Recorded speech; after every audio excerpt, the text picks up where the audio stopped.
Good afternoon, ladies and gentlemen. My name is Humphrey Ndondo. I am from Zimbabwe. I am with the National AIDS Council as a senior technical advisor for key populations. I am very much honored to chair our Link and Learn session today entitled the Harare HIV Combination Prevention Cascade. This initiative is supported by the South to South Learning Network, the Global Prevention Coalition, Genesis Analytics University of Manitoba, and the Bill and Melinda Gates Foundation.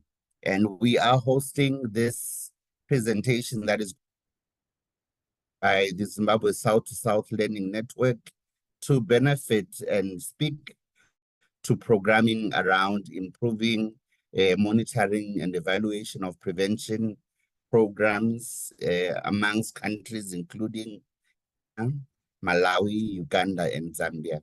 We are very curious to know who is on the call today, and we are requesting that you say hi and let us know who you are in the chat. You share your name, your organization, and where you're coming from. Kindly also click the icon indicated and choose your preferred language. If you will not be speaking in English, we will have a translation to the language that you use. And the participants tab, raise your hand if you'd like to speak during the discussion. We encourage that you use the chat box as much as you can to interact with us and with colleagues joining the session online. Next slide. So this is just a rundown of the presentation of the agenda that we have for today. We will start with opening and welcome remarks that I will share on behalf of the Zimbabwe National HIV Response Leadership from the Ministry of Health and Childcare and also from the National AIDS Council. We will dive into a problem and solution session that is going to be led by Dr. Brian Moyo around how can we best improve the utility and of HIV prevention cascades. We will have another case study looking into using population survey data on the Harare HIV combination prevention cascades to increase men's use of PrEP in Eastern Zimbabwe. That will be shared by Dr. Constance Nyamukapa. And lastly, another presentation that will focus on measuring the Harare HIV combination prevention cascades in Zimbabwe and utilizing the demographic health survey in 2024. And Mr. Ngwara Istole will give us a progress update and the next steps on this particular work stream. We will have a discussion and then we will have a Q&A session after that. We will have an indication of what key takeaways countries from session from Ghana, from Malawi, from Uganda, and from Zambia before we officially close the session. Next slide. So in terms of a brief background, because we're going to be sharing about Zimbabwe. Zimbabwe is one of the countries that has been hailed as being on the path of ending, being on the path that ends AIDS, according to UNAIDS. And we have surpassed the 95 fast track targets with specific 97% of individuals knowing their status and 99% of those individuals on ACT and 96% having viral suppression. Zimbabwe is one of the countries that are leading in reducing the rates or the numbers of new annual HIV. We are very excited about that. What we are particularly doing now, we have been implementing these Zimbabwe HIV combination prevention cascades in an effort to better understand the prevention needs of various communities and to particularly improve our national HIV prevention programming overall. So this particular session is going to showcase what we have been doing, defining the populations that have been prioritized, targeted prevention interventions, and also characterizing the uptake of combination prevention interventions.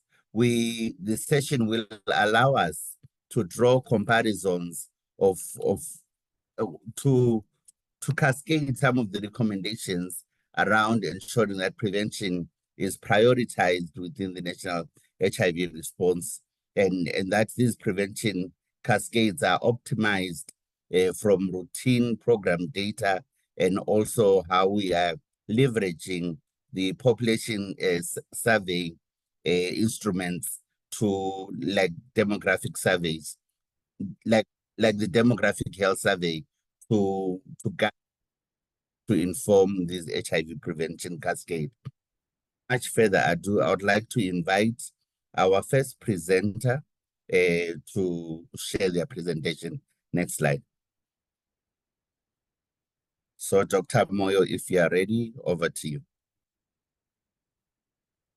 Thank you so much, Humphrey, and good day, everyone. So my name is Brian Moyo, epidemiologist with the Ministry of Health and Childcare AIDS and TB programs.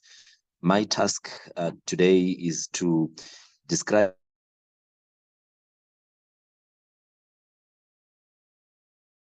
the problem at hand, improve the utility and veracity of the HIV prevention cascades.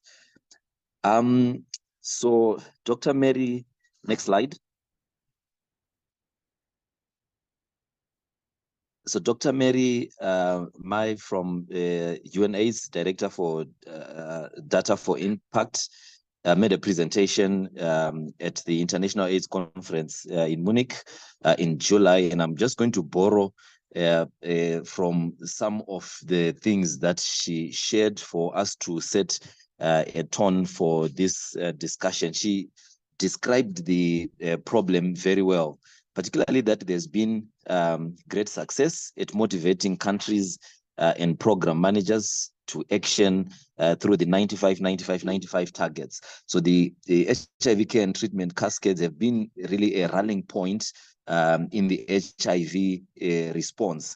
However, we have not seen a similar effort in terms of HIV prevention, and a similar unifying effort is needed for the prevention for HIV prevention. The 2024 UNAIDS report shows clearly that more effort is really needed for prevention. Population health surveys, population survey cascades, like using the Harare cascade, they can provide data from a single source, and that includes people that are outside of the program reach, and shows the actions needed to close gaps, and requires a small number of additional questions that can be added to existing surveys, and there is a support that is available from the Zimbabwean team. When you compare with the cascades that are program data based, these ones would require initial assumption about the population that is at risk, and they would also need multiple sources that are often out of step. An example of a cascade from the survey that she gave would be on the condom HIV prevention cascade, where it was described around the motivation for use of the condoms, and then access as well as effective use. Next slide. Next slide. The HIV prevention cascades have widely been used and found to be helpful in guiding actions needed to strengthen programs. To date, these cascades have relied mainly on advantage for certain use cases. Example of these use cases would include that they can be tailored to the design, be measured over short time intervals and used in routine program monitoring. So examples that we gave there are for PrEP in female sex workers, where you can look at the targeted population per program targets, and then the number reached with the HIV information, and those tested for HIV, those that tested negative, and the cascade is completed with those that eventually initiated on PrEP. The same can be told for the targeted population, those that were circumcised, and those that came for reviews, and those that had adverse events. Next slide. However, the cascades,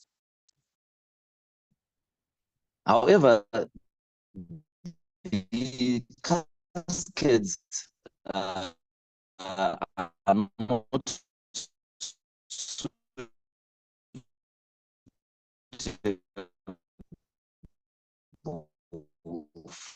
for certain important use cases. Examples like for providing a high-level overview of gaps in overall use of HIV prevention methods. That is because they are not tailored to individual prevention methods and programs. They are not created in a standardized format and carried cascade. In the based data cascade for providing robust information on because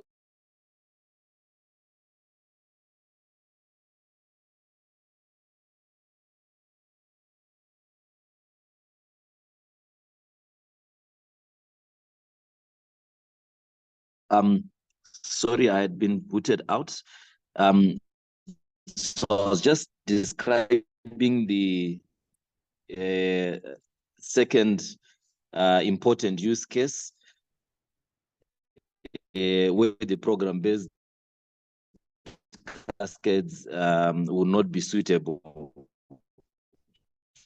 And that is for providing information on coverage of the HIV prevention method.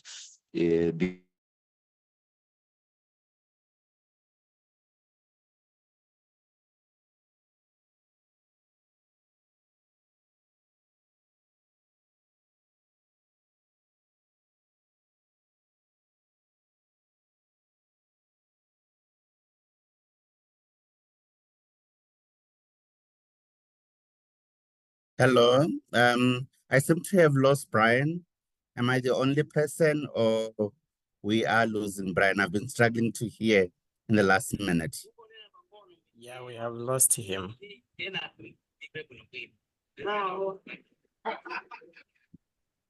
We have lost Brian, right?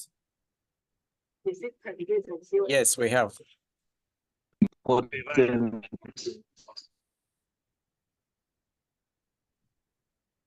Hello, Brian, can you hear us? Hello.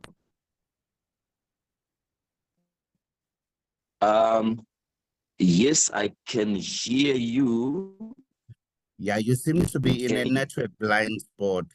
Is there any chance that you can move to a place where you have better reception?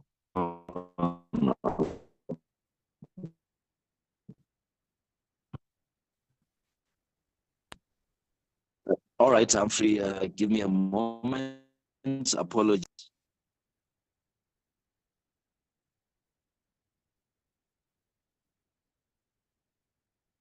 Okay. So while Brian is still trying to connect better, I am encouraging colleagues to continue to introduce yourself in the chat box.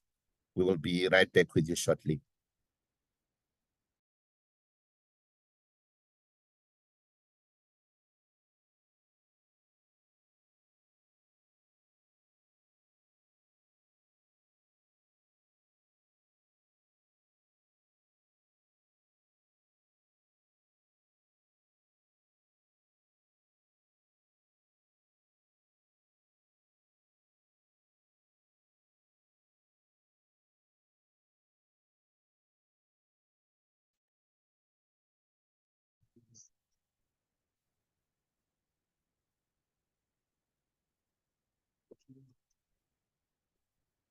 Hello, Humphrey. Yes, I can hear you. Let's try this again. If you can take Okay. this slide again on the problem statement. That's okay. Thank you. So the cascades that are based on routine program data are not suitable for certain important purposes or use cases. And I was just giving the examples of these use cases. Number one, for providing high-level overview of gaps in overall use of HIV prevention methods. That is because they are tailored to individual prevention methods and programs. They are not created in a standardized format and can't be combined to create a single unified cascade. And number two, they're not suitable for providing robust information on coverage of the HIV prevention methods. That is because routine program records rarely capture information on all people who don't take up services. In fact, you're only seeing those that are able to interact with the health delivery.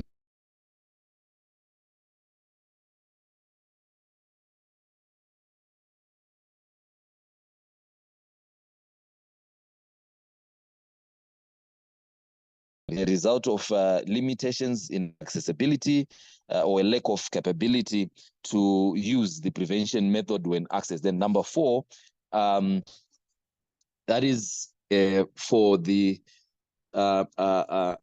comparison with other countries. You can't then, because it's not standardized, you're not able to compare across countries and across programs as part of evaluation of program performance. And that is for reasons given for the use cases 1 to 3 that I have just described. Next slide. So for the solution, this is the solution that we are promoting as the Zimbabwean team, the way that we are implementing this.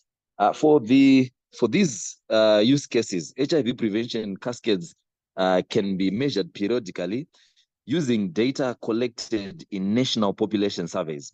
However,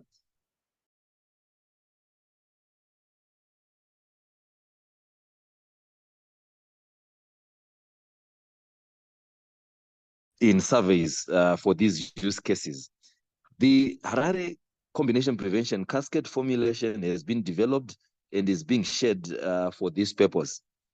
Here we describe the Harare HIV combination prevention cascade, provide an illustration of how it has been used in a pilot study in the eastern part of Zimbabwe, and summarize the progress we have made so far in measuring it in a national population survey, the Zimbabwe Demographic Health Survey. Next slide.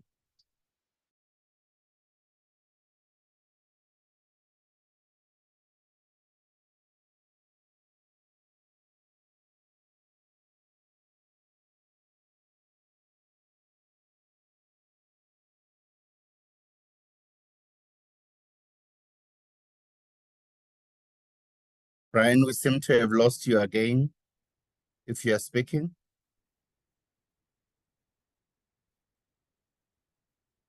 Hello? I believe his connection dropped, Humphrey. Maybe we'll give him a second to reconnect. Okay. Thanks, Mohammed. Yeah, Humphrey, can I continue? Yes, let's slide. So the solution that we propose here, the Harare combination prevention cascade, has got two formulations. Number one is the core cascade, which is suitable for the use cases 1 to 4 that I described in the previous slide. That is for high-level overview of gaps in overall use of a method, robust information on coverage, reasons why people are not using prevention methods, and then comparison with other countries. And then secondly, the expanded cascade. So the expanded cascade builds on what can be done with the core cascade for use case 3. which is for the reasons why people are not using prevention methods, to inform identification of the specific interventions that are actually needed to close whatever gaps that may be found in the core cascade. Next slide.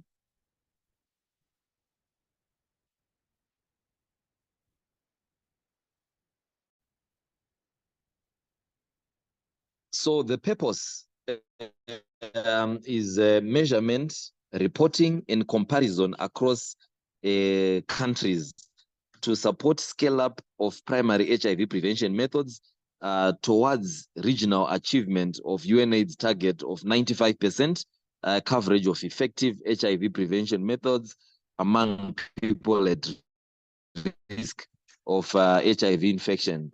That with the treatment cascade is highlighted by Dr. Mary from UNAIDS.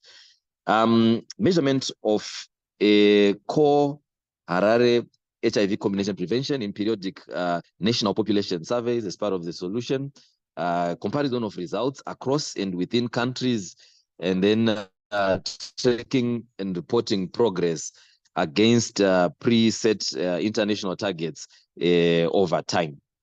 Next slide.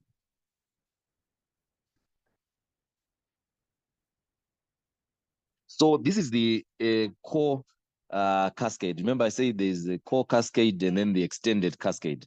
So the core cascade speaks to the first bar that you see right there, which is the priority population that would benefit from. We measure motivation.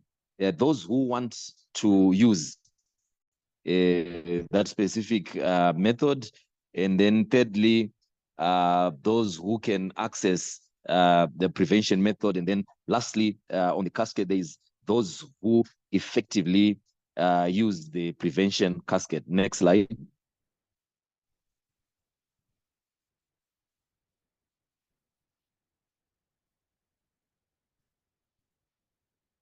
So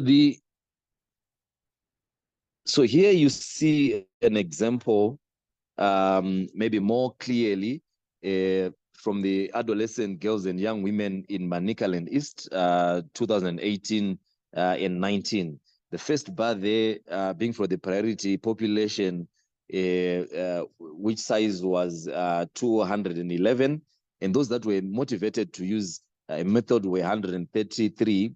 And you see that that second bar is tagged with the various prevention methods, with the orange there being male condom only, and then the blue female condom only, green, so you can check.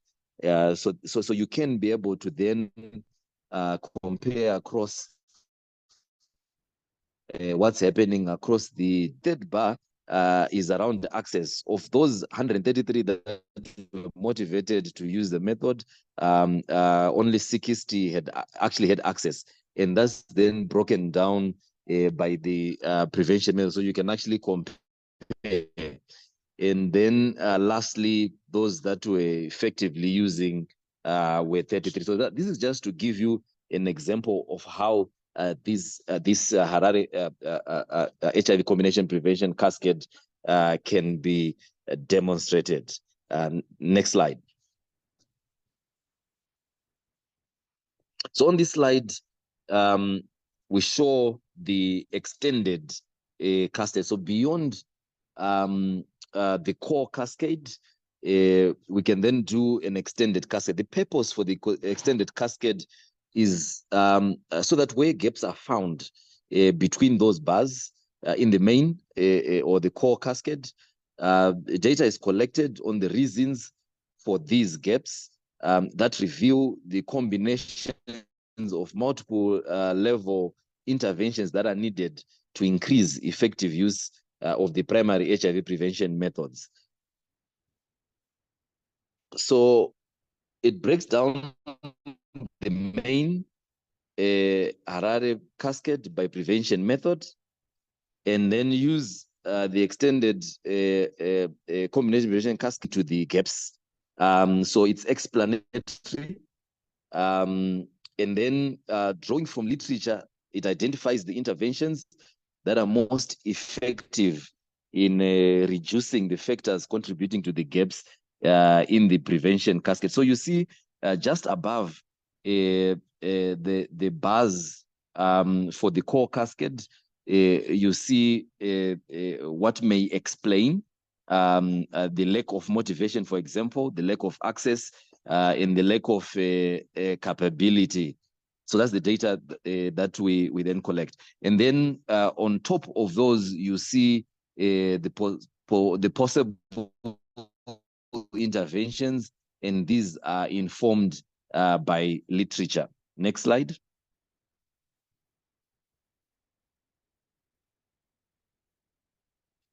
So I think I've explained this just to show it more clearly for your visuals.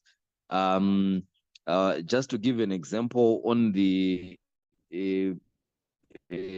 motivation bar, from the priority population, those that are motivated to use reasons of lack of motivation, perceived consequences, social acceptability, and then the interventions that can be proffered as solutions, information campaigns, peer-based programs, sex education, and the platforms that can be used to push these include schools, multimedia, community, including through community-based organizations, for example. And then for what explains the lack of access from those that are motivated, so we are going to lose some. So just to try and explain the leakages. So reasons for lack of access could include issues around availability, easy access or acceptable provision, or affordability. And interventions could include mass distribution, outreach programs, integrated health services, legal changes, such as the decriminalizing certain behaviors, etc., etc. So this is just to show you some of the reasons for the leakages that we'll find from the data. So this should be the last slide. Over to you, Humphrey, and apologies once again for my erratic network.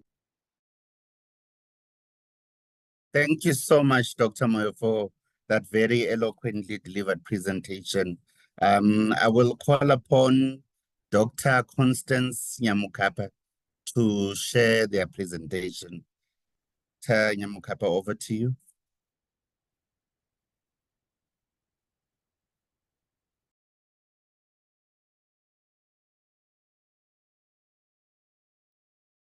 Sorry, my apologies. I touched on something else when I was trying to unmute myself. My name is Constance Nyamukapa, and I work for the Manicaland Center for Public Health Research in Zimbabwe. I am a social scientist. So I'm going to be presenting on the population survey that we did in Manicaland and how we use the Harare HIV combination prevention cascade to show how we can increase men's use of PrEP in Eastern Zimbabwe. In this case study, we present an example of how the Harare HIV prevention cascade framework can be used in research study. First, by measuring the core cascade to identify where the major gaps are in the implementation of a particular HIV prevention method. And secondly, where gaps are found in the case study by measuring the expanded cascade sub-bars to establish the most common reasons for these gaps. And by doing this, to identify relevant evidence-based programs strengthening activities with strong potential to increase use of the prevention method and reduce infection. We use the Harare Cascade to guide the design of a multi-level intervention to increase men's use of HIV prevention methods with a special focus on PrEP, which also included HIV self-test kits, which are now being tested in a community randomized control in our study sites indicated on the right of the slide. This trial is being carried out in 44 village clusters in our study sites in Manicaland, which is the Zimbabwe's eastern province, close to the Mozambican border. The following steps have been completed. Harare core and expanded HIV prevention cascade was measured.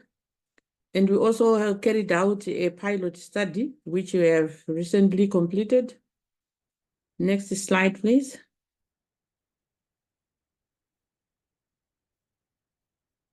Okay, the programmatic problem that we address by doing this analysis is we are all aware that men are vulnerable to HIV infection and are the main source of infections in women. And also men do not easily engage with health services, including accessing HIV testing and prevention. The Harare HIV prevention cascade was measured in a population survey to assess the extent to which gaps in demand, supply, capability to use the method contribute to men's low use of HIV testing and prevention. Where gaps in the cascade were found, the most common reasons for these gaps were established.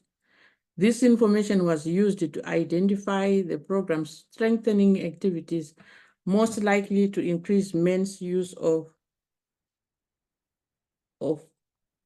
PrEP. Next slide, please. We also try to quantify the reasons why men don't use HIV program. So HIV prevention program problem that was addressed is that men, sorry, it's me hitting the wrong side. Sorry about that, my slides seems to have changed a bit in between. So as HIV testing, to confirm HIV negative status, it is required that men need to be tested in order for them to be initiated or not. We started by looking at the core cascade for HIV testing. We had already measured this cascade for HIV negative men in our project areas in a recent study. Roughly half of these men reported having had an HIV test. We're looking at 1,488 over 2,955 men. If you look at the first bar, which is our priority population, and then the last one, which is effective use, 1,459, 1,488. That's half of the men reported having had an HIV test. The core cascade showed that most of these men wanted to have an HIV test, but many thought it was difficult for them to access HIV testing services. And many of those who wanted to be tested felt they could access HIV testing still hadn't tested. Next slide, please. Okay. Then using the expanded cascade, we looked at the barriers for each gap found in the core cascade and found that, for example, poor knowledge, low risk perception, perceived negative consequences were barriers to motivation to take up HIV testing. Next, please. Just one tab. Yes, thank you. Another tab. Low perceived availability and lack of acceptable provision due to lack of privacy and inconvenient clinic opening hours were barriers to accessing HIV services. Another slide tab again. This is looking at the effective use. Lack of partner support was a barrier to taking up HIV testing in men who were motivated and could access testing. Next slide, please. What did the cascade tell us? And what was needed in HIV testing? Program strengthening activities then were identified to address these barriers. These included the use of a confidential self-administered SMS best HIV risk screening tool to improve risk perception for the men. And then we looked also had the distribution of HIV self-test kits through men's peer networks and community hubs to improve availability and access to HIV testing. And we also provided a community helpline to support men who needed help or advice in using the test kits themselves. Next slide, please. A similar process was also followed for PrEP use. This slide shows that the core Harare HIV prevention cascade that was measured in Manicaland for PrEP for HIV negative men prior to the intervention, only about 15% of the men who were motivated to use PrEP for HIV prevention. Most of those who wanted to use PrEP didn't feel they could use it, and only a tiny number reported using it. That's if you look at the effective use bar. Next slide, please. When you looked at the barriers to motivation in the expanded cascade, we found out that lack of knowledge about PrEP, once again, low HIV risk perception contributed to this gap in the cascade.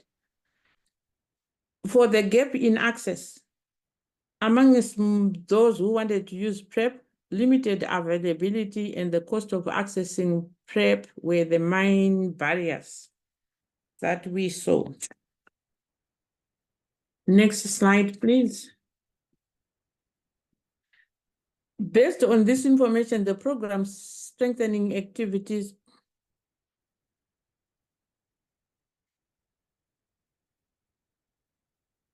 Sorry, I seem to have lost my slide list. Based on this information, program strengthening activities were, no, I read the wrong slide, I think first time. When you looked at the barriers to prevention in the expanded cascade, we found out that lack of knowledge about PrEP and once again, low risk perception contributed to most of the gap in the cascade. For the gap in access, amongst those wanting to use PrEP, limited availability and the cost of accessing PrEP were the main barriers. And then let's go to slide number 23, please.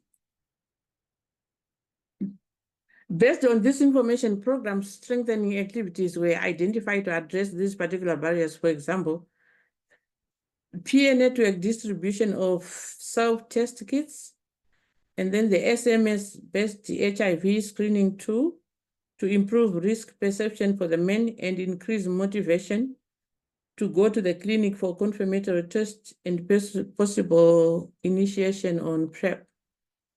We also had the community helpline to support men who needed help or independent advice on PrEP availability and consents. Next slide, please.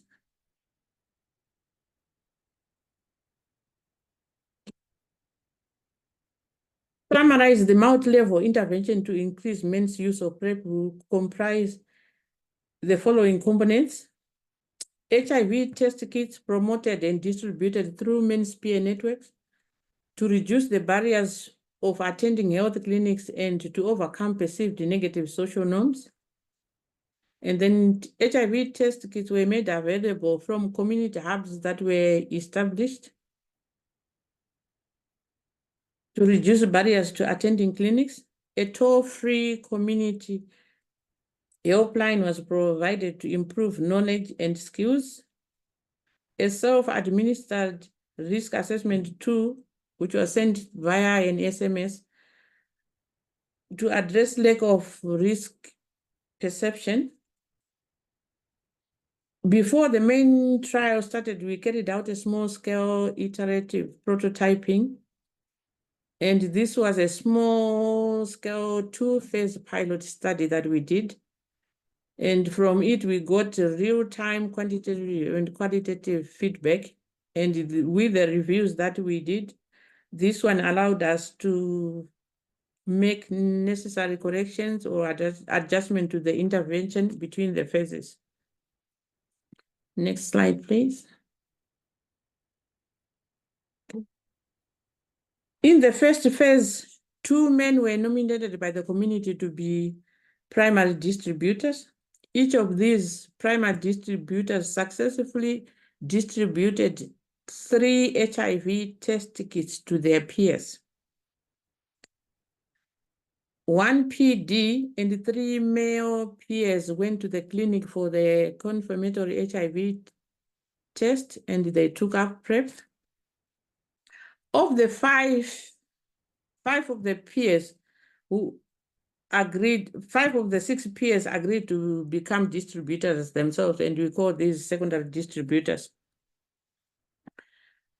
Next slide, please.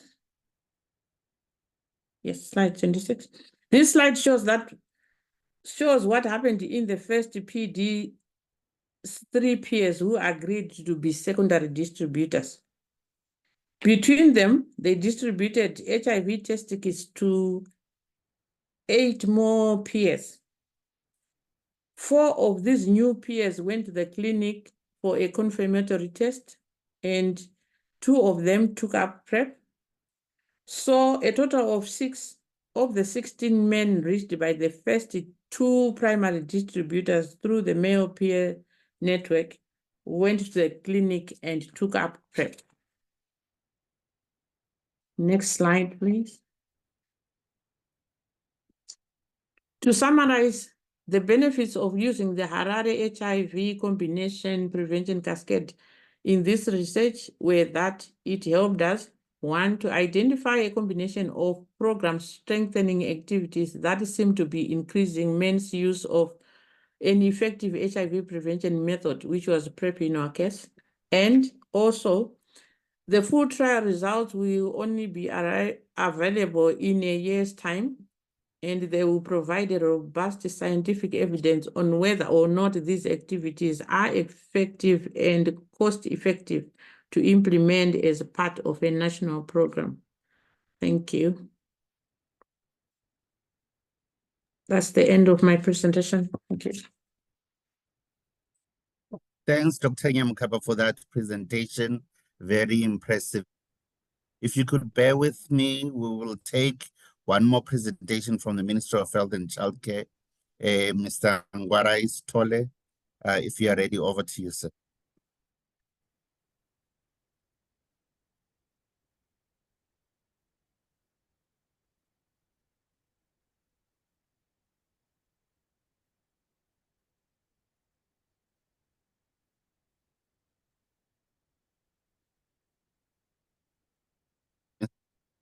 Minute, they had expressed that they're having a bit of a challenge with network connectivity, and I see they've been booting in and out.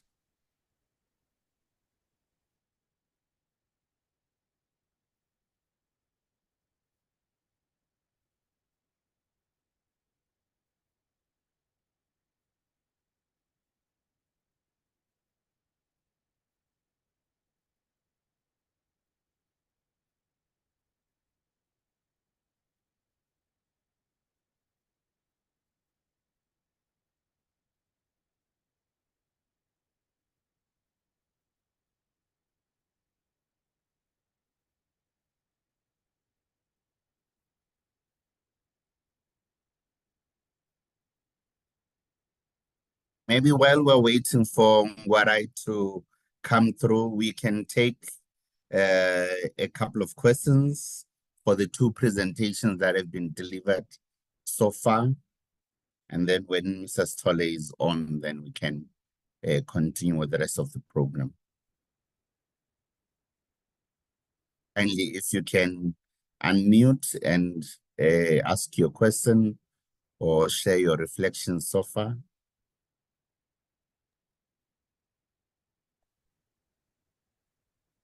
Yes, Humphrey. Yes, London, is that you, Mr. Makwanya? Yes, just to inform you that Mr. Stolle is joining soon. Okay, great.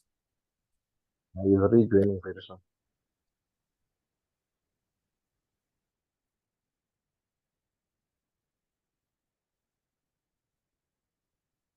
Any questions for Team Zimbabwe while we're waiting for Mr. Stole to join? Apologies. When Constant was about to summarize, then my network dropped. Sorry. Oh, great to have you back, Mr. Stole. So Yes, you can I'm take it back. away. I see there is a question on the chat. Kindly, if Constance could look into the chat and see if we can respond, or we'll take it in plenary after Mr. Stole's presentation. Over to you. Thank you very much. My name is Ngwarai, the Strategic Information Coordinator from the Ministry of Health and Childcare, AIDS and TB Unit. So I hope you can hear me loud and clear. I'm going to, take you through, a case study in terms of the measurement for the Harare HIV, combination prevention, Cascades, using, the Zimbabwe, DHS 2024. Next. So as a background, we last did our, Zimbabwe demographic health survey in 2015.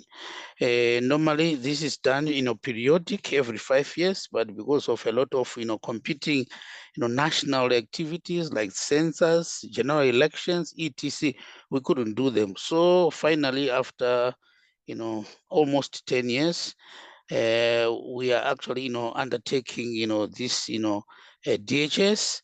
And as you are aware that I think the DHS are standard in across all countries, but really if you look, there are topics like fertility, family planning, child mortality that have actually been, part of the inclusion over the years. But however, we've actually, the scope is broadened to cover a wide range of, topics, including the HIV. And the surveys comprise of household questionnaires as well as individual questionnaires for men and women. And I think we are actually in the process of really doing this, and the next review is due later this year, within the next 3-4 months, because otherwise the data collection has actually happened, and we need to now look in terms of the scope coverage for the ZDHS for various topics. And I think the process for the national, as you are aware, we had actually, workshops which are being run by, statistical office, who are the main, players in terms of coordinating, of course, with, the support from US Demographic and Health Service Secretariat, Ministry of Health, and other government, departments.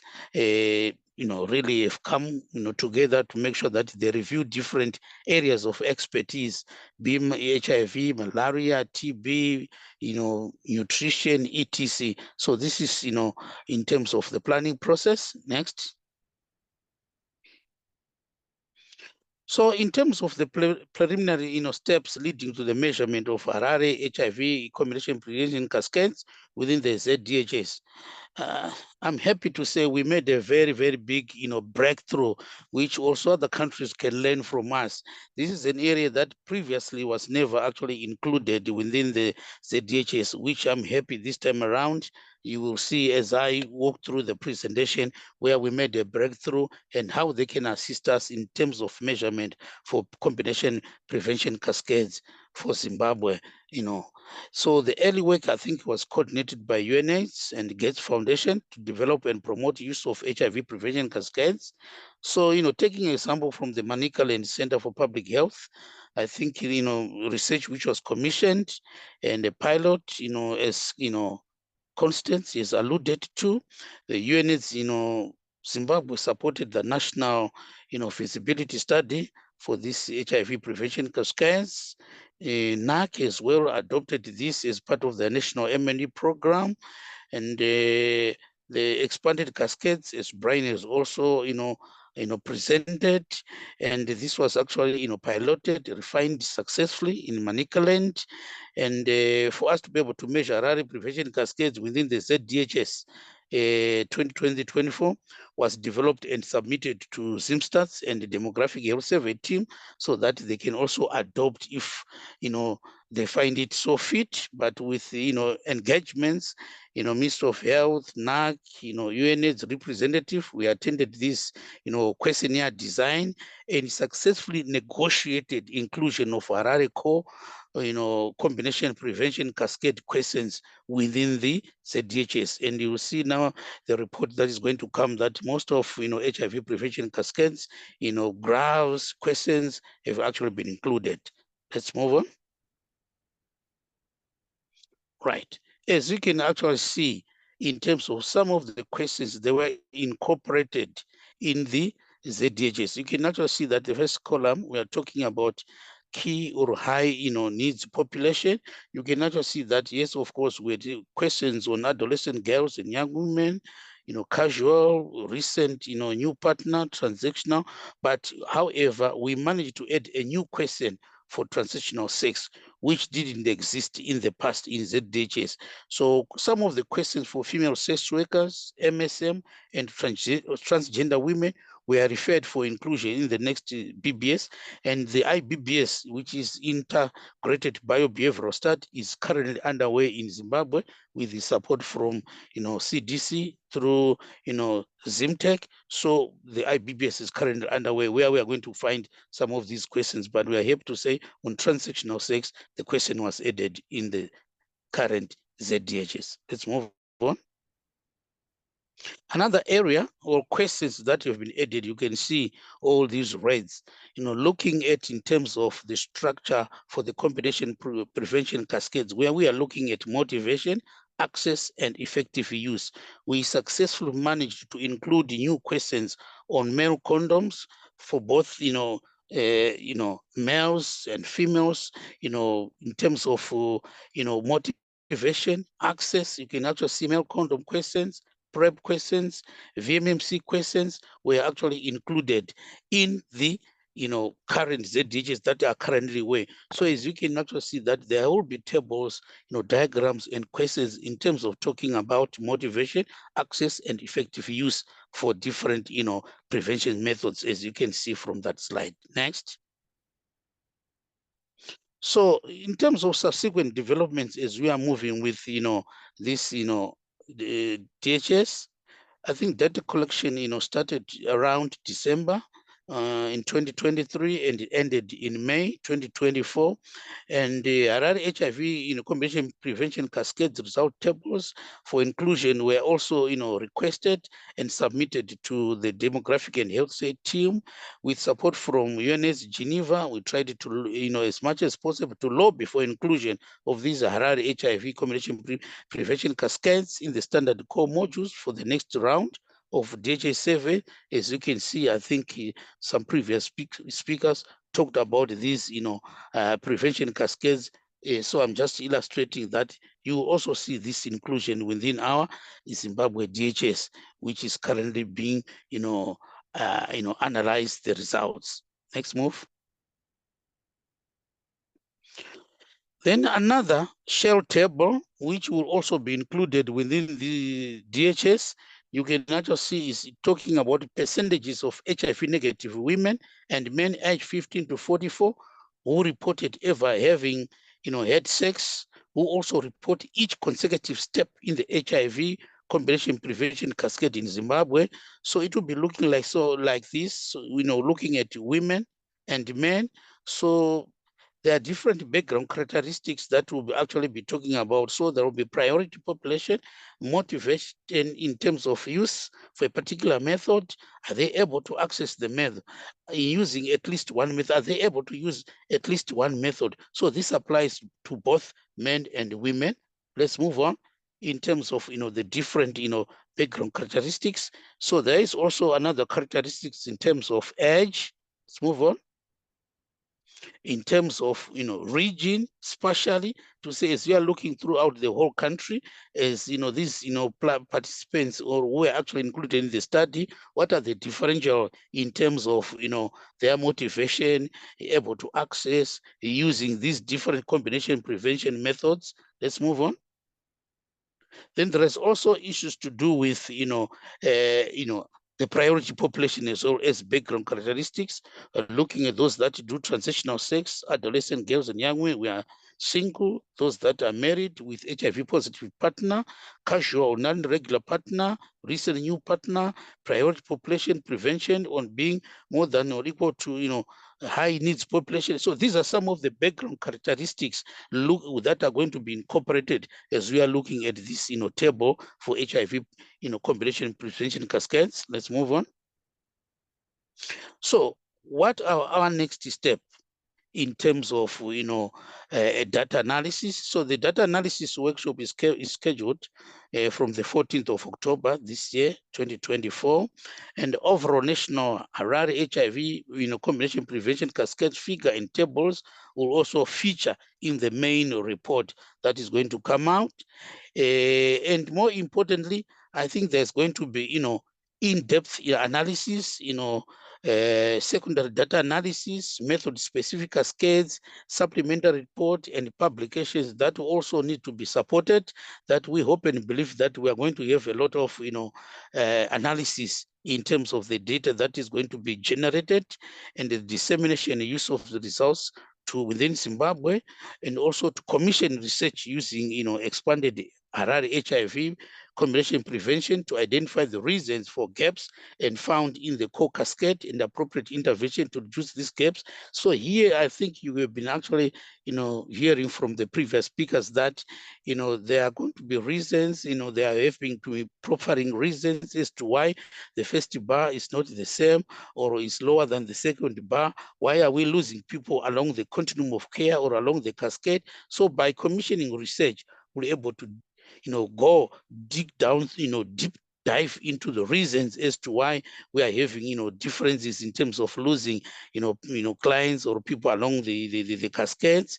So with the help from the, South Learning Network, I think we need to seek support from other countries in sub-Saharan with generalized HIV epidemics for inclusion of Harare, questions in their core DHS modules, so that at least we feature in terms of examples of how we are doing in terms of combination prevention cascades.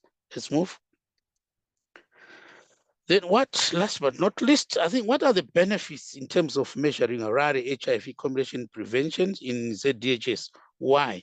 We need to fill in the gaps in existing information available from individual program-based cascades by providing high-level estimates of our country's status towards achieving the UNAIDS targets of 95-95 for primary prevention.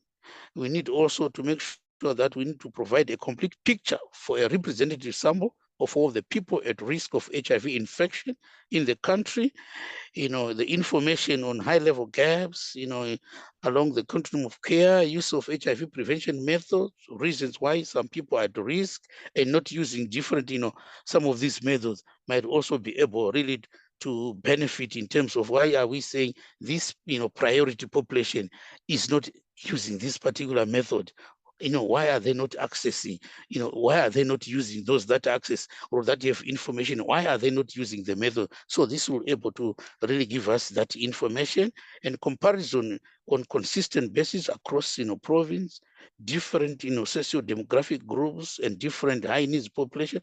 Will be able to really, see or how, different, priority populations. Why is it that this particular, priority population use this method and this one is not accessing, and why is there a spatial differences in the use of different combination prevention methods? So this will also benefit as we read through the ZDHS and the consistent comparison across different prevention methods, which one is more popular than the other. Then we'll be able really to tell from the results from shell tables, graphs that will be displayed within the ZDHS for the current 2023-2024 Zimbabwe Demographic and Health Survey. Thank you very much. I think at this point in time, I will end here. Over to you, Chair Humphrey. Thank you, Mr. Ngwarai, for that exciting presentation. Colleagues, Team Zimbabwe has shared 3 presentations. The first one shared by Dr. Moyo that gave us an overview of the problem and the solution, of how best we can improve the utility and the veracity of HIV prevention cascades.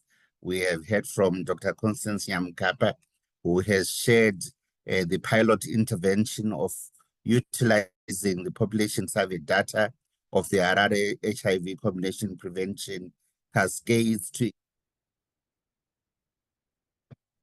Kalen province.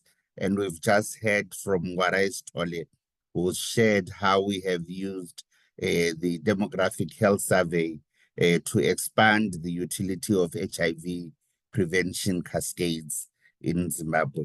So we'll open this session for question and answer. We are right on time to spend another 30 minutes interrogating deeply these presentations, reflect on your and how best what you wish to take forward in this link and learn session. So this session is now open to question and answer. Kindly feel free to raise your hand to indicate that you want to speak, or just unmute if you cannot find the raise hand function and speak to the mic. Any takers?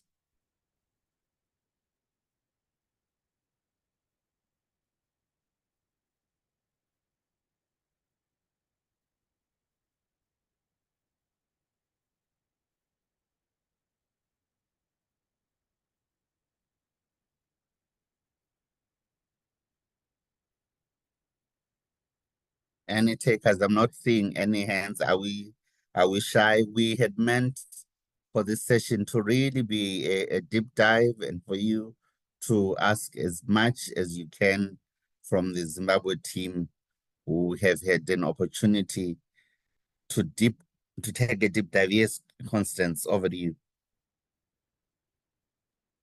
Yeah, Or thank you. Constance, This is sorry. Yes, Yes, thank please. you so much.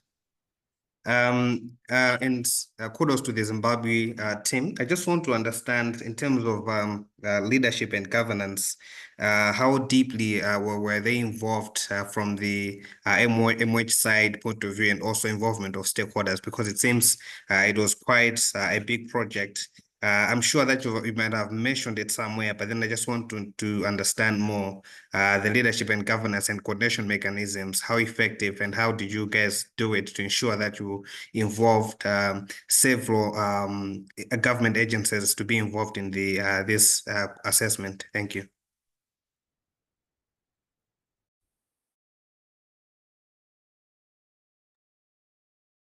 Thank you, Confidence, for that question. Is there any other question? I'm happy to take 2 to 3 questions before I go back to my panelists.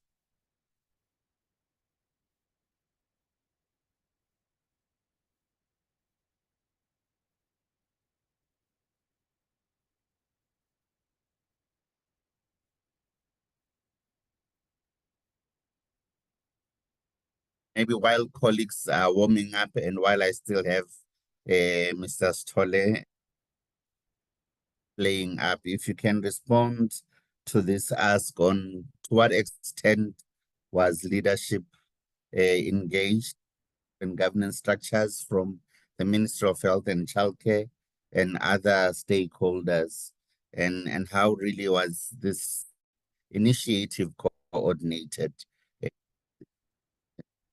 Brian, if you can chime in.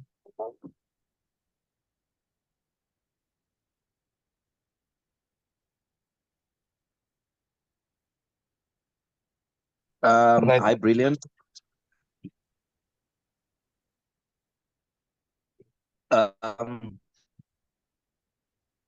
Yes, Brian, you can proceed. Oh, thank you so much, Humphrey, for that question. So maybe my colleagues will also chime in, but this was an extensive stakeholder consultation process. There was a lot of involvement of government at the level of Ministry of Health and Childcare, particularly the AIDS and TB programs. We also had National AIDS Council on board, and the negotiations around getting the combination prevention cascade questions into the Zimbabwe Demographic Health Survey also provide an opportunity to engage even more stakeholders, particularly Zimbabwe Statistics, ZimStats, and those that were involved in the whole ZDHS process. Partner organizations, including the Manicaland team, were also very key in the process. So I would just say there was lots of stakeholder engagement, and I think that led to the success of the Harare prevention cascade. And I think that's a key learning point for colleagues in other countries. You cannot do this kind of process without engaging everyone who has got an interest or is important in this kind of work. Over. Thanks, Brian. Warai, do you want to chime in? Yeah, thank you very much, Humphrey. Yeah, since this is a big project, basically looking at Zimbabwe and prevention, lies under AIDS and TB Directorate. Yes, of course, we have, the higher levels, but the directors, like, for example, within the AIDS and TB unit, we have a director, and, this was the first port of call to make sure that, the director was sensitized in terms of how this process was going to go. So a buy-in was actually sought from the director. Then the director also, involved the coordinators within the different units. In this case, the prevention, coordinator, so that at least a buy-in together, successfully make sure that, we, disseminate this information to other stakeholders, invitation, because at times if there is no buy-in from that highest level, if, you are doing this is just, partners, you invite people, some people might not, or organization might not join ready to say, was there any nod from the, the highest level? So we make use of our directorate for invites and also that buy-in for us to be able to give us a go-ahead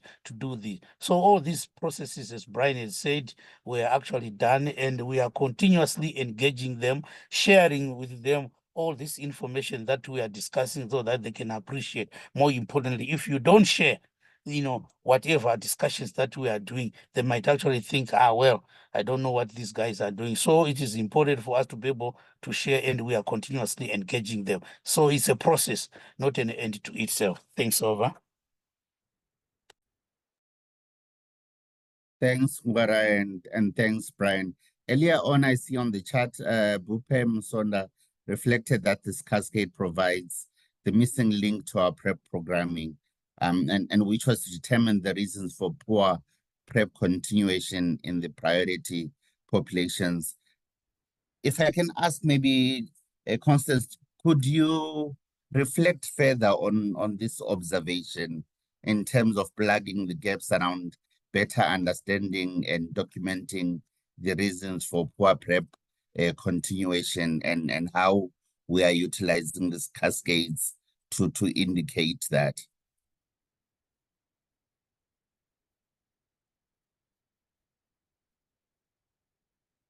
Dr. Nyamkapa, if we can take any other questions from the team.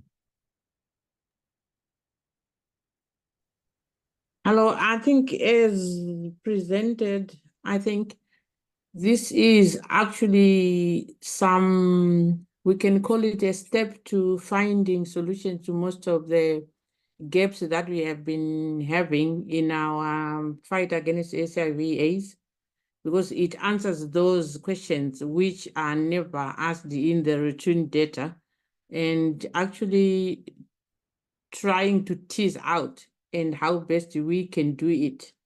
But we cannot do it if we do it just looking at research. We do it as per what Dr. Moyo and Mr. Ngwarai said. It has to be teamwork. We can find the solutions, but if the other members who are part of the puzzle are not prepared to do it. It has to be a multi-sectorial kind of teamwork for it to work well, and for it to benefit our people. It has to have interest from the higher level up there. We might have the solutions, but if the providers of the services are not looking at it in the way that we as researchers see it, it might not work. So it does provide the missing link to the problems that we're having within the youth, or even within the males. Like we're seeing now that the men are lagging behind, and we went in there to find out why is it that they're lagging behind. So may I also ask the Prof if he can assist with the response?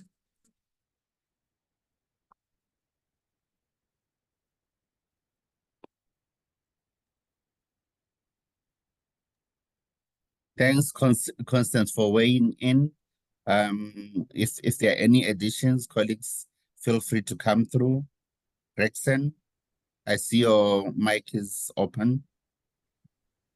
Okay, thank you, Humphrey, and thank you, Connie, for that. I think she's referring to me.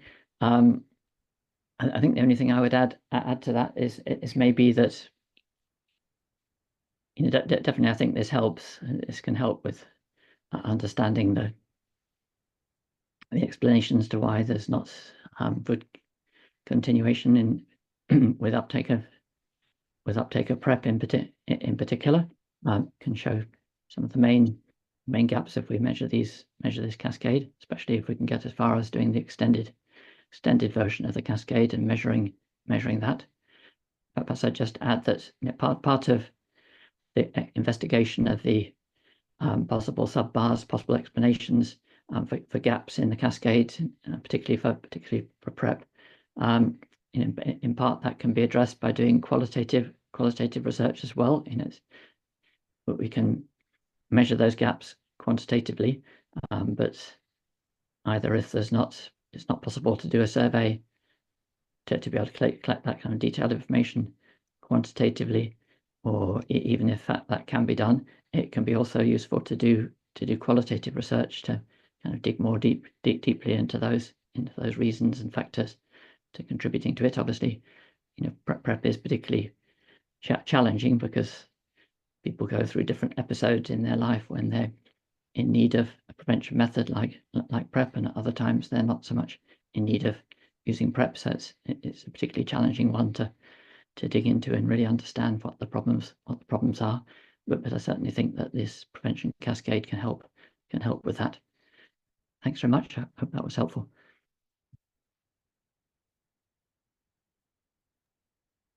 Thanks a lot, Prof, for that explanation and sharing the intricacies of HIV prevention and the ability of these cascades to nuance our understanding of PrEP continuation.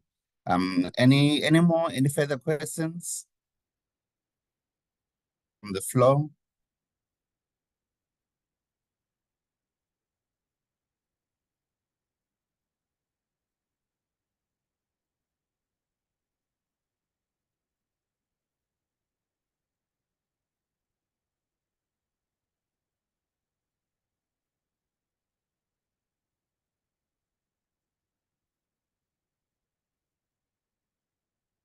Going once, going twice. Yes, confidence again. Please come through. Yes, thank you. Just another interesting question. I think it's been there for quite some time when it comes to prevention services. I think we did in Malawi, we've got a blunt prevention strategy. And one of the things that frequently comes out has been that access to the services has been there, but then there's been suboptimal use from the client perspective. I'm sure that Zimbabwe, you presented things that helped to improve the usage, but then on a broader perspective, how do we think as Malawi we can learn from what you did to increase the usage of the services? Because I think from what we know that there's a lot of access to these services. For example, condoms, but then the usage you'd see that the usage usually comes out low. I'm sure that it cannot be responded specifically, but then I just want to have maybe a deep dive into it. I'm sure that Dr. Constance presented about the main specifically, but then maybe I just want us to understand if you also touch base on the adolescents applying both to young men as well as young women. Thanks. Thanks, Confidence. I'll take the hand from Rosemary. Thank you, colleagues, for the presentations. I think it is always exciting to hear about the Cascade programming. But my question is not specific to the pieces, but out into the future. As we well know that globally we have a challenge in terms of funding. And as we move more into sustainability planning, there is, of course, the push towards integration. And whereas we know some pieces about this, like SRH, HIV integration has been on for some time, the broader integration into public health for HIV may be a little bit strange for us. And I'm wondering whether we have some insights around how this mechanism will work on such platforms and what it would take to actually keep tabs on HIV when you are part of a bigger kind of platform. Over to you. Thanks, Rosemary. So with those two questions, can I reflect back to my panelists to take any of the two that have been asked? Share your reflections. Gwarai and Dr. Yamu. Over to you, colleagues. Oh, sorry. Yamu Kap. Yes, please.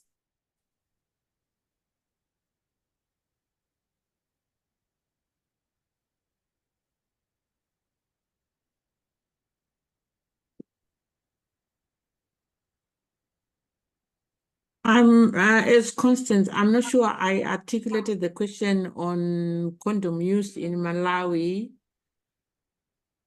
and the availability. I think what I got was he's saying the condoms are available and they are accessible. So our problem is, may Confidence come again on that one? The problem, what's the problem? Is they are available and they are being used?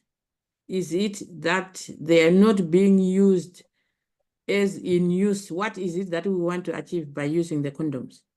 We want to use them efficiently, and we want to use them so that we prevent. And maybe the other thing that we also need to look at, where are they? What are the social barriers? Because remember, for adolescent girls and young women, I don't know, I think Malawi and Zimbabwe are almost the same, where we have these people, even though you're 24 or 30, as long as you are not married to your parents, you are still a child. To access them would be a bit problematic for you.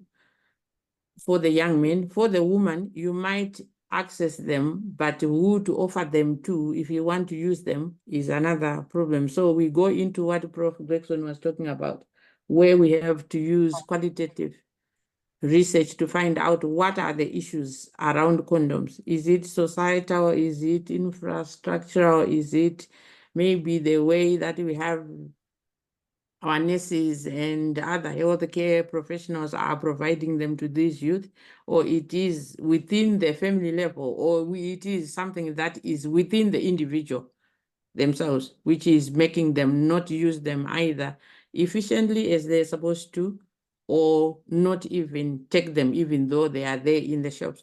Or the other thing that when we did another research, I don't know whether I'm answering his question. The other thing that we found out when we did research on condoms was that is the quality of the condom itself. People look at the quality. The cheaper it is, the more people perceive it as a not so good condom. Even the way that it is packaged and where people pick them up for use also affect how people use those condoms. So in a nutshell, which is a very big nut, I might say those could be the other issues that we have to look at. So I want to encourage an open discussion with other colleagues that are online. We are all programming in the space around HIV prevention. So kindly please do participate and share your thoughts and reflections on the questions that have been posed, not only to my presenter, but to the whole community of practice on this work. Maybe encouraging Warai, if you could come through and share your reflections on the questions asked. Okay, thank you, Humphrey. Maybe I just need to add on to what Constance was talking about, issues to do with the condom. Most often than not, looking at our Zimbabwean situation, at times it might not be really issues to do with shortage of condoms, but at times the distribution mechanism. The condoms might be there at the national level, but however, we hear people at times saying there's a shortage of condoms, but at the central warehouse, condoms will be very available in abundance. So one of them, which might actually be a barrier in terms of their access, could be issues to do with distribution. Then secondly, there is also that particular age group, as Constance has actually said, that stigma, issues to do with cultural barriers. Imagine yourself, you have someone an adolescent, someone 19 years trying to say he's going to get in, you get hold of just see him holding on a condom. Someone might be sexually active, but as long as those ones are still under the custody of their parents and even the society itself, to see a 20-year-old, a 19-year-old, 18-year-old holding on to a condom is associated with promiscuity, even if the person knows himself or he knows that they are sexually active. So such things might actually hinder their use. They could be accessible. Accessibility might not be, yes, to a certain extent, but use is $1 million question because of societal or barriers associated with society, as well as parental care. Some of these things are the hindrances in terms of effective use, but of course some might access them. So in terms of really digging, doing research, doing this combination prevention cascades. Now if we see that there is this gap, we might actually proffer our own reasons, which might not be really the actual reasons why there is that differences or loss in terms of gaps in use or access. Asking reasons, why are they not accessing these condoms? Is it because they are not available? Why are they? Yes, if they say they are available, then you ask them, what motivates them to use these condoms? If there is something, then we really understand, so that in our programming, we make our programs to really address these gaps. So I think that's what I can say for now, unless there is something that is still outstanding in terms of the question, but other people can chime in. Thanks, over.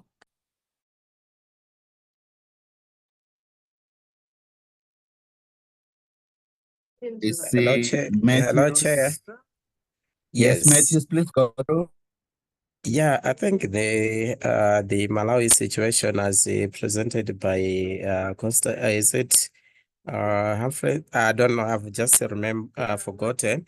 I think his question really focused on the actual utilization of the condoms. We know that in terms of the access and even the knowledge, people have the knowledge, they have the access to the condoms, and we are also, I think, promoting, distributing condom using the last mile distribution initiative. But I think it was to do with the reasons now behind them. low utilization despite the having access to the condoms. So I think the previous speaker started touching on that, on the reasons why maybe we might have the low utilization of the condoms. But I agree with him that we really need to dig deeper into the reasons why we might have people might have the access, but they might not use the condoms fully. So I wanted to just echo on that one. Thank you. Thank you, Matthews and Confidence. Would like to chime in again on this? Yes. So maybe also just to clarify, I think I agree with Matthews. Thank you, Matthews, for coming in. The access, condom was simply an example, but then we've got the access to prevention methods, I think, are there. I think Matthews can also agree with me, but then the usage, the optimal use of these prevention methods, I think that's where now it's part of, it's one of the challenging concepts in Malawi to tackle the behavioral aspect of it. I think it will also be interesting, as Matthews has said, just to maybe dive into that, as in how did you guys manage it, and how can we also just learn and then discuss on how better we can resolve the utilization issue. Thank you.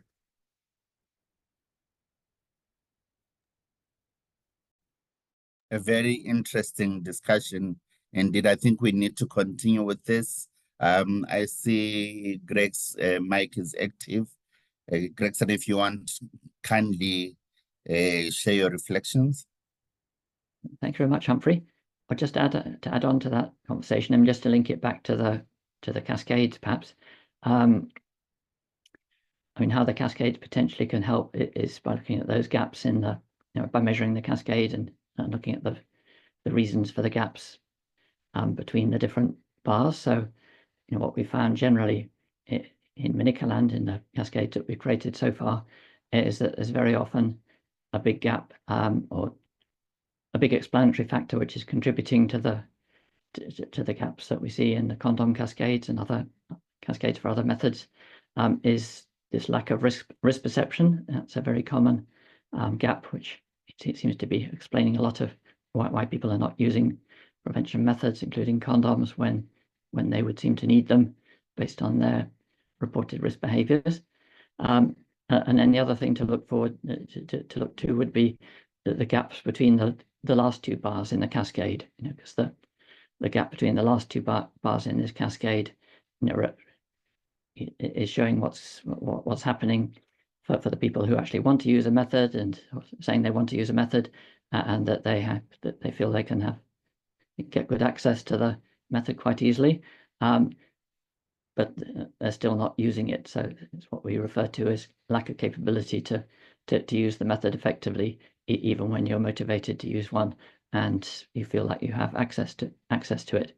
So, if we can measure the explanatory factors, the sub bars between those last two bars, then that can help us to understand for any particular population, any particular time, circumstance, what might be the main factors which are contributing to that, and that can kind of guide us to the kind of intervention activities that might be needed to reduce that gap and help with that. So those kind of sub bars in that area include, if you go back to the slides we've just seen, that they could include that the partner is objecting to use the method, even though the person themselves is interested in using it, or it could be due to lack of social or practical skills to use the particular prevention method, or it could be lack of self-efficacy. So those are the kind of things from the literature that have been found in the past as being kind of explaining that particular gap between those last two bars in the cascade. So that's where potentially where measuring and interpreting the cascades can help in coming up with answers to the question that Confidence has raised there. Thanks very much. Thanks a lot, Professor, for those reflections. And I want to come back to Rosemary. Rosemary, you had your hand up for quite a while. My apologies, I thought it was an old hand. But Rosemary had asked a question around, beyond taking these lessons or this particular webinar that we have had, This is the second of a series of webinars around HIV prevention cascades, where Zimbabwe has shared our experience and our effort developing these cascades. How do we take these lessons or and show that the other countries are adapting this? There's been expression from the UNAs and other technical partners to ensure that countries are using with fidelity these prevention cascades to make sure that with precision we begin to program for priority populations and have targeted interventions and break the chains of HIV transmission successfully. So how do we operationalize or ensure that these lessons are taken up by the different countries? Rosemary, am I correct? Was this what you were asking? If not, maybe also to think about that, if you can come through over. Yes, Rosemary? I was more into looking at how we integrate this into primary health care services as the global funding pushes us from the HIV vertical programming into broader health system strengthening. How do we keep a tab on this, on that broader platform? Thanks a lot, Rosemary. Do we have ideas, my panelists, first, before I go to the rest of the floor?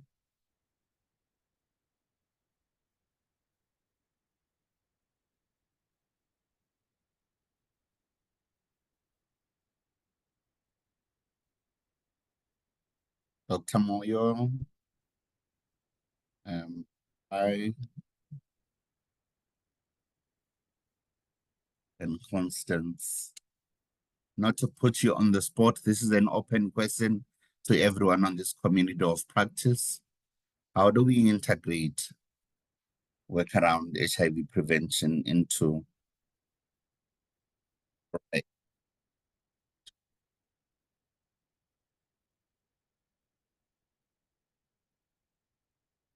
Sorry, Humphrey. Sorry, Yes, Humphrey. Ngwara, please come through. Yes. Yeah, because of internet, I would have missed to say, how are we integrating this work with HIV prevention cascade into? Then it broke down. Sorry, it went off.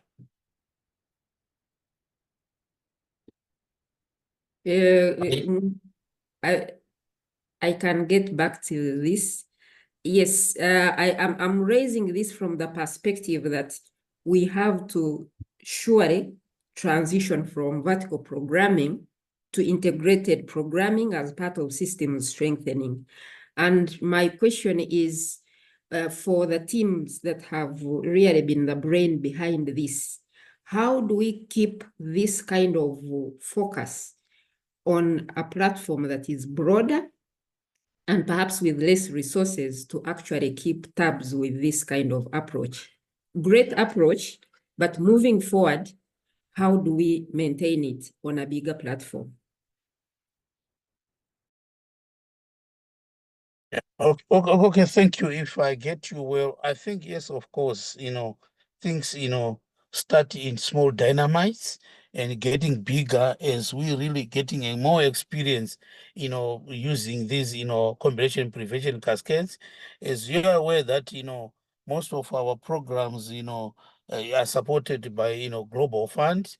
So in terms of use of this, we normally use this in a broader picture because, like, for example, within the HIV setting, we know, yes, we've got prevention program, we have PMTCT, we've got, care and treatment program. So if you look at prevention, this is, an entry point for all these other clients that we are talking about. So our understanding of the first entry point in terms of why people are not using these particular prevention methods, why are people using this prevention method, will actually assist us as we do our cascade analysis.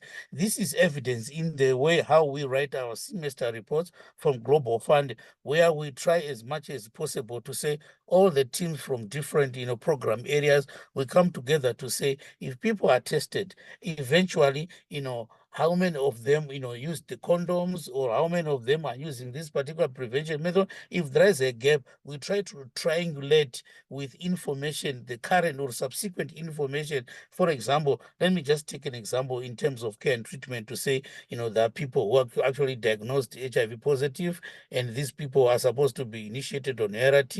If there is a gap, so different programs will try to make sure that as they are doing their programming, we integrate the results of the reasons why people are not motivated to use these particular methods, why are people not accessing, so that at least we liaise. If it means it's a shortage, thereafter we quickly make sure that those people who are responsible, the farmers who are responsible for, distribution of the condoms, the logistics, people who are responsible for really making sure that the condoms are available, we cascade and present these findings, so that in a bigger stakeholder, so that whoever is being touched by a particular, action item will actually work together as a team. I'm not quite sure whether I answered you. Thanks. But of course, we are starting dynamites in small packs, and we will get there because an integrated approach is the way to go. Thanks, Sof. Thank you very much. Yeah.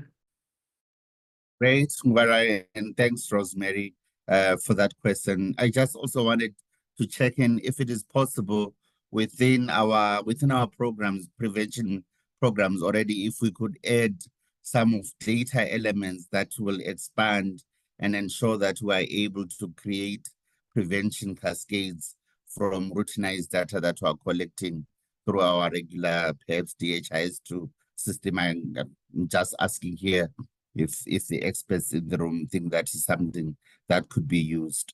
As we reflect on that, or if that is feasible, I will also like to invite my panelists to share just one thing, where you think one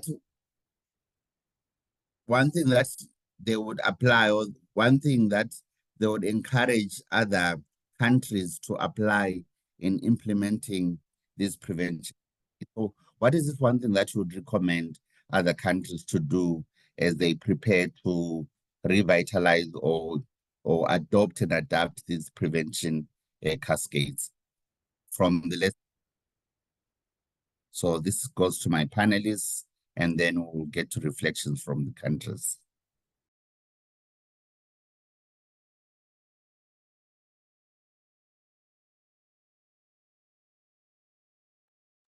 Maybe let's hear from Dr. Moyo, Constance, and what is Constance? Okay. What I wanted to say is for the researchers in those countries and the government departments in those countries to remember that the fight is not about people producing papers. It's about people's lives that we're looking at. And as we look at trying to eliminate HIV/AIDS, we might not eliminate it as we want it tomorrow. What are the best steps that we can do together, researchers and programmers together, so that at least we will be able to make it manageable and give people better lives in the areas that we work in? And also harmoniously discuss these issues. It's not like a researcher's corner. I'm happy, not that I wanted to elevate our country more, but I think within our government departments and the researchers, they have given them platforms where you come and you present your results, we discuss them, how best can we map the way forward in the fight against HIV as a team, not just to produce results. Let's produce results and also tangible results for the benefit of the population in those countries. And in Zimbabwe, what we do in most of the cases is the involvement of most of the government structures, so that even before we come with a research, or even the Harare HIV combination prevention cascade, idea, the government and all other stakeholders were involved from the onset. That way we will be able to map the way forward better when we are singing from the same stanza. Thanks a That's lot, my Constance. contribution. Thanks a lot, Constance. What would be one takeaway that you'd want to share with other teams? Thank you very much, Humphrey. I think, Constance, took some of the words from me. I think first and foremost, there is need for a buy-in from the highest level so that, whatever you are going to do in terms of this, prevention cascades will be a success. And secondly, I think it is important to say, yes, of course, we are talking about, HIV, but, it might not only be, HIV within a clinical setup that might able, that will, make this a success. We have both, the clinical component and the community also component, because if you look at some of the barriers, there will be something to do within the community. So there is need for that, close collaboration with the community so that some of these barriers or some of these issues can be discussed within the community setup and find, solutions within the community setup. Because at times if we just, deal with these issues at, policy level or within the clinical setup, it might really, you might come up with brilliant ideas, but they will not work because, community, people, leaders are not involved. Then thirdly, I think there is also need to make sure that, yes, of course, we are talking about HIV. There are other, stakeholders like, schools, like reproductive health, different, units, departments within the ministry, as well as, a Department of Social Welfare, etc. Those are some of the things that we need to make sure that we take, an inventory or a mapping to see the relevant stakeholders who can also be able to really come together and, map the way forward, discuss as a team in terms of some of these gaps, and therefore, so that at least we are actually, assist each other as we are trying to make sure that these prevention methods are taken into account. Then we also need to make sure that, dissemination for some of these results is actually done, because if we produce such beautiful piece of work, then we keep it to ourselves or disseminate it to a smaller group, these things might not really work. So dissemination plans are needed, working with all different, stakeholders. Thanks, over. Thank you, Ngwarai. Next slide. So we are going to go into our country takeaways in the next slide. So I'm going to call on colleagues from Ghana. If you can share your takeaways from this link and learn session. And then we will have Malawi, followed by Uganda, and lastly, Zambia. Ghana.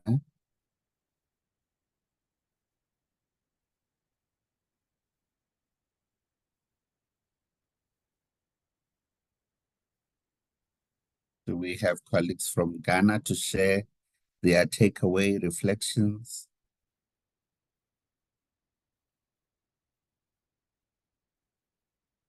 Maybe while our colleagues from Ghana are warming up, Malawi, would you be ready?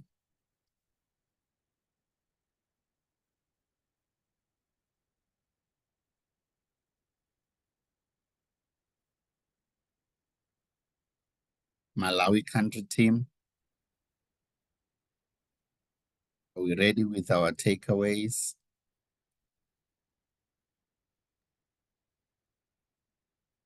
Hello. Hello, Matthews, Shinyama, please go ahead. Yes, I think I'm not sure. I thought the National AIDS Commission is here to give that. But from the Malawi team, I think the presentation from our friends from Zimbabwe, it has been an eye-opening on what we can do in order for us now to make use to get most of the interventions that we have had. I think most of the time we have dwelled much on the routine data, but we are not paying much attention on maybe looking at the reasons why maybe some of the indicators are not maybe performing the way we are supposed to they are supposed to be, because maybe we're just looking at the routine data. But we have learned a lot from the presentation.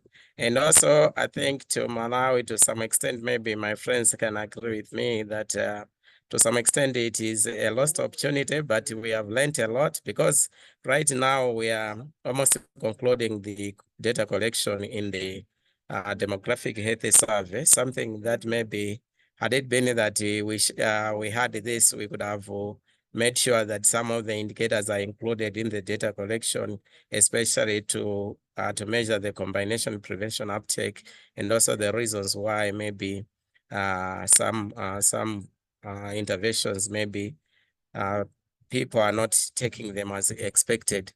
So as a team, we'll sit back and discuss and see how best maybe we can make use of the insights that our friends have shared from the presentations. We promise to get back to the team for us to get more insights once we regroup as a team. Thanks very much.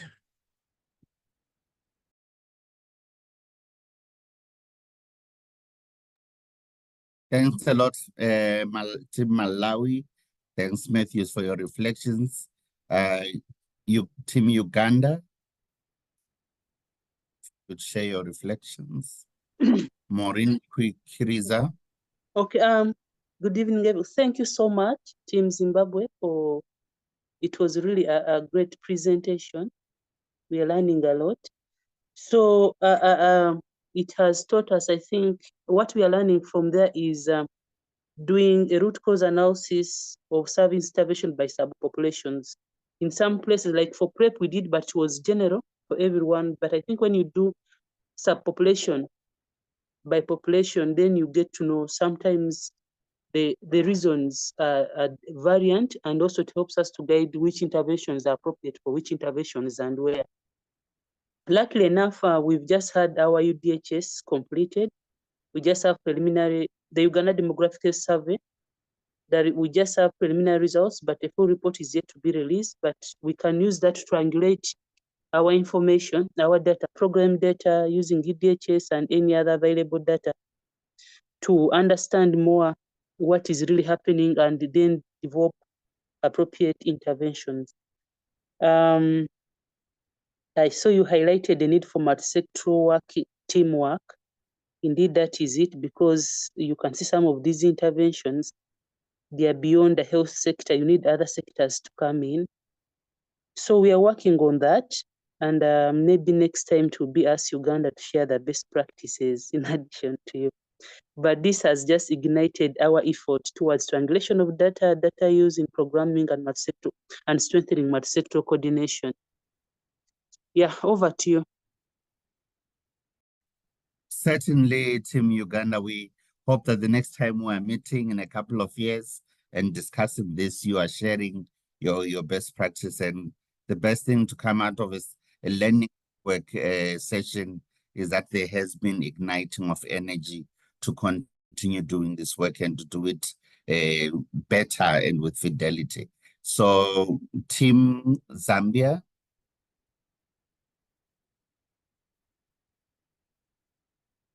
If Team Zambia could share their reflections.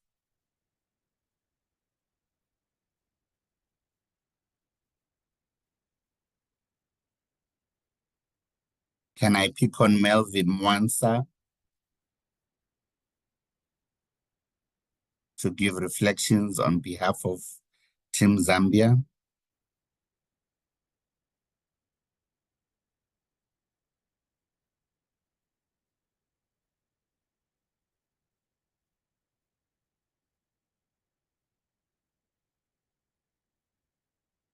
Melvin, are you available to share, or any colleague from Team Zambia?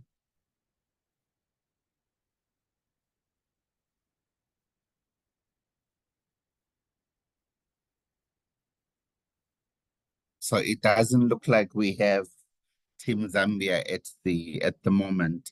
So, colleagues, we will proceed. Good afternoon. Yes, hi, Bupe. Over to you. Hello. Thank you. Sorry, I was just in transit, but I just wanted to say thank you very much to Zimbabwe. We really learned a lot, and I'm happy to have you share the experiences and some of the challenges you brought up, because those are similar to our epidemiology. And I think we will be reaching out on taking this up, which I think we actually need to do. As I mentioned in my comments, we have been struggling with the program in terms of both uptake and retention or continuing care. So I think this will really be a game changer. So we'll definitely be happy to learn from you, draw lessons, and see how this can help improve our PrEP programming. Thanks very much. And I think one of our team members also highlighted how they like the fact that you're calling the populations instead of key or marginalized, you're using, high needs populations, which I think is a more accurate way to describe it. So I think this is what I have to say on behalf of Zambia. Thank you very much. Thank you, Bupe, and thank you, Team Zambia, for those reflections. Really appreciated. And congratulations to Team Zimbabwe for a job well done and for raising the flag very high on this particular work stream. Before we conclude, I would like us to take this closing poll that is going to be shown on our screen momentarily. So as we complete this poll, that Team Zimbabwe is available to support countries to strengthen the development of their prevention cascades beyond this webinar that we have shared, continued, and also kindly, if you can continue to resource and reach out to the South Learning Network for continued learning with this respect. We would like to take this opportunity to thank the funders and supporters that have continued to hold this space and support this very critical work as we seek to improve our HIV response, to link and to learn, which is really very important in our last mile towards ending AIDS as a public health threat, and thinking how best we can sustain our HIV response. Without much further ado, I would also like to thank you for the time that you've taken this afternoon out of your busy schedules to join us and to particularly unpack together with us how best we can monitor, how best we can document HIV, combination HIV prevention work, and these cascades are a great tool to utilize. I would also like to extend my utmost gratitude to the presenters today, Mr. Ngwarai Stole, Dr. Moyo, and Ms. Constance, for all the work that they have done, making preparations with these slides and delivering them ever so eloquently, despite all the connection challenges we had today. Have a very good afternoon, and we look forward to linking and learning in our next coming sessions. Good afternoon and goodbye.